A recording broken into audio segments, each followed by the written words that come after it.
नमस्कार, मैं हूं कुमार अभिषेक और कुमार अभिषेक की खबर में एक बार फिर से आपका स्वागत है। तो आज डॉक्टर मनमोहन सिंह जी पंच तत्व में विलीन हो गए। दिल्ली के निगम बोध घाट पर उनका अंतिम संस्कार किया गया। इससे पहले आज सुबह 8 बजे उनका पार्थिव शरीर कांग्रेस मुख्यालय यानी 24 अकबर रोड नई दिल्ली लाया गया।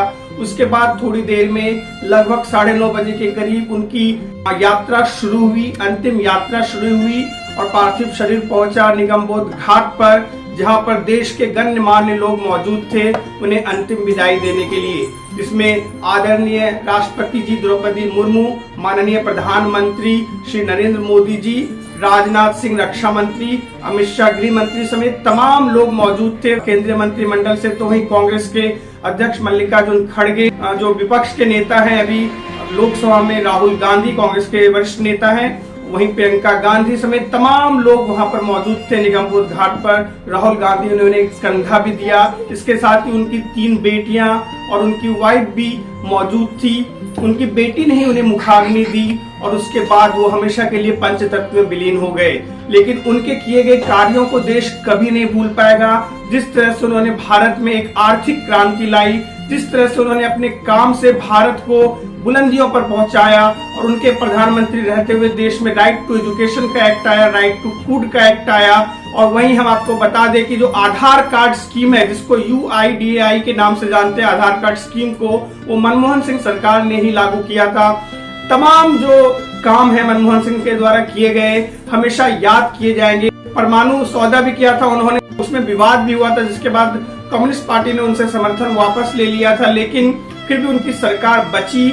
इसमें उन्होंने बहुत बड़ी भूमिका निभाई और उस समय के जो कांग्रेस के वरिष्ठ नेता थे प्रणब मुखर्जी, जो बाद में देश के राष्ट्रपति भी बने, उनकी भी बहुत बड़ी भूमिका थी उस समय। इस डील के बाद जो सरकार को संकटों का सामना करना पड़ा। वहीं रिजर्व बैंक के गवर्नर के रूप में उनका कार्यकाल शानदार रहा।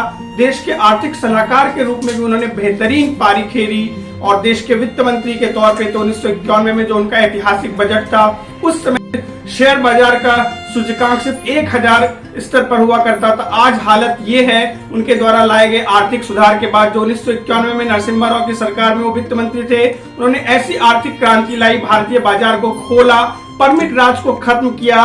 उसके बाद से शेयर बाजार का आज हम देख रहे हैं उसको 78,000 से 80,000 के बीच आना अपने आप में एक बहुत बड़ी कहानी बयां करता है।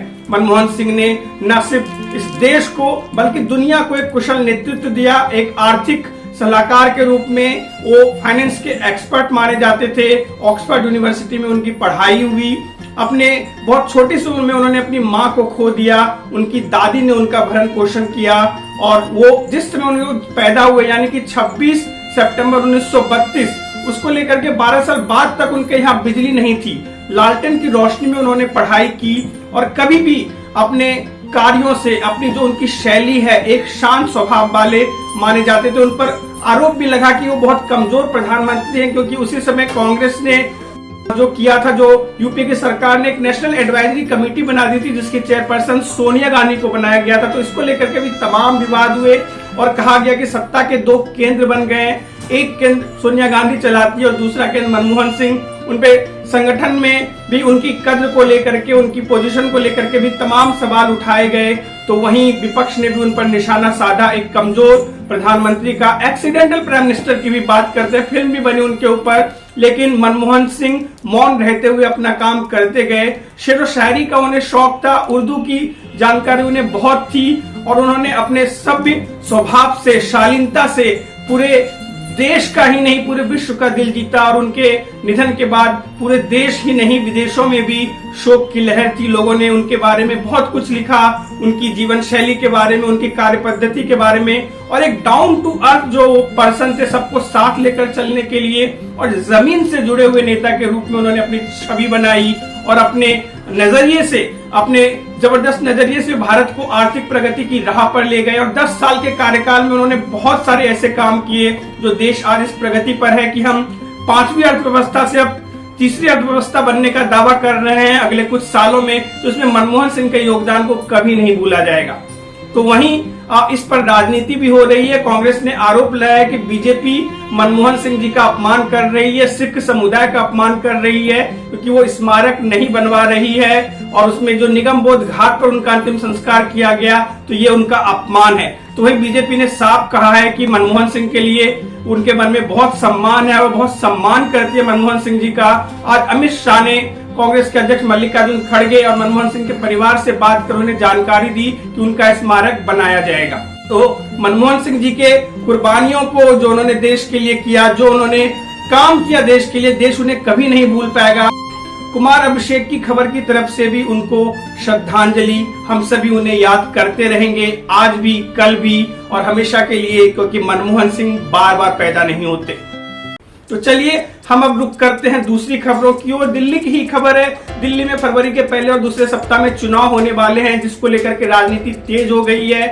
आज दिल्ली के एलजी वीके सक्सेना ने आदेश दिया है कि उसकी जांच की जाए। जो महिला सम्मान योजना आप चलाने की बात कह रहे 2100 रुपए देने की, तो वहीं संदीप दीक्षित जो कांग्रेस के नेता हैं, पंजाब पुलिस पर उन्होंने जासूसी करने का आरोप लगाया है और भी कई आरोपों को लेकर के जो आज वीके सक्सेना है उन्होंने जांच के आदेश दिए हैं। तो वही आम आदमी पार्टी के संयोजक जो हैं अरविंद केजरीवाल ने इसे बीजेपी की चाल कहा है और कहा है कि बीजेपी ने अभी से हार मान ली है, इसलिए वो ऐसा कर रही है एलजी के द्वारा।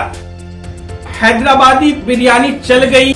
आज ये बेहतरीन तरीके से दिखा हमें। जो ग्राउंड है मेलबर्न क्रिकेट ग्राउंड, जिसमें इतिहास का पहला टेस्ट मैच खेला गया था, वहां आज जादू चला नीतीश रेड्डी का।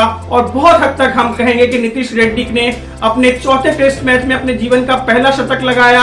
उनका परिवार वहां मौजूद था, उनके पिता वहां मौजूद थे और उनकी आंखों में आंसू आ गए जब एक संघर्षपूर्ण पारी खेली नीतीश रेड्डी ने।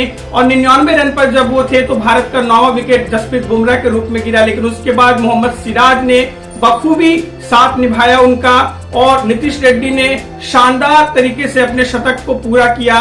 और इस तरह से उन्होंने अपने टेस्ट के चौथे मैच में 21 साल की उम्र में ही शतक बनाने का रिकॉर्ड मेलबर्न क्रिकेट ग्राउंड पर हासिल किया। और उन्होंने सिग्नेचर पोज भी दिया जब वो 50 के स्कोर पर पहुंचे थे, पुष्पा वाला सिग्नेचर पोज, और ये भी बहुत पॉपुलर हुआ। उनका सेलिब्रेशन करने का अंदाज भी गजब था और उनके पिता के आंसू देखकर इमोशनल हो गया पूरा स्टेडियम। जिस तरह से संघर्षपूर्ण पारी खेलकर नीतीश रेड्डी ने भारत को फॉलो ऑन से बचाया और अब भारत सिर्फ 116 रन पीछे है ऑस्ट्रेलिया के स्कोर से। अभी भारत का स्कोर है 358 पर 9 विकेट। और कल के खेल में देखना होगा कि भारत कितने रन जोड़ पाता है। फॉलो ऑन तो नीतीश रेड्डी और जो पारी खेली वाशिंगटन सुंदर ने वो बचा ली। शतकीय साझेदारी यही रही दोनों के बीच 8वें विकेट की। दोनों ने भारत को पारी की हार से तो बचा लिया है, साथ ही अब मैच में वापसी भी करा दिया है। यहाँ तीनों नतीजे संभव है, भारत की हार, भारत की जीत और मैच ड्रॉ भी हो सकता है। तो चलिए चलते चलते हम बात करते हैं मौसम की। देहरादून में शीतलहर का प्रकोप जारी है और अगले 4 जनवरी तक सभी स्कूलों को बंद करने का आदेश दे दिया गया सरकार के द्वारा। वहीं हिमाचल प्रदेश, जम्मू कश्मीर और दिल्ली में भी ठंड का प्रकोप जारी है। हम आपको बताते रहेंगे कुमार अभिषेक की खबर में। हर खबर की खबर हम आपको देंगे। हमारे चैनल को सब्सक्राइब करें, हमारे वीडियो को लाइक करें और बेल आइकन दबाना ना भूलें ताकि आपको सारे नोटिफिकेशन मिले। अभी के लिए इतना ही। जय हिंद, गुड नाइट।